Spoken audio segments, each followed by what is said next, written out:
Ka kinhun ki MLA ka Congress ki belalej ajing kershani ka Sarkar Meghalaya Democratic Alliance kila ajing khublei ya Menteri Rangba o Konrad ke Sangma halor ka sienjam ïakren ïasuk bat ka kinhun ki ang atyar hinyaw National Liberation Council. Ka Dr. Amberin Lingdo nong ilam ka kinhun ki MLA ka Congress kala ong ba minta kila ala ban ajing mut bakani ka sienjam ïakren ïasuk bat ka HNLC kan longkam bat kwa ban iya ka pateng banwan kan suk san. We have seen that there have been banned outfits across the state.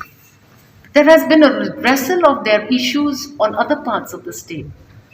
Our part of the state longs to see that these peace talks will result well, will give us peace, will give us no tension, and we will see our people come and live a respectable, responsible life.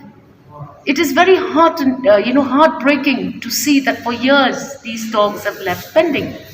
We're very happy that the Honorable Chief Minister is taking that initiative. And if he should so wish that we lend support, lend ideas to ensuring that this peace talk materializes productively, we will give him all our support.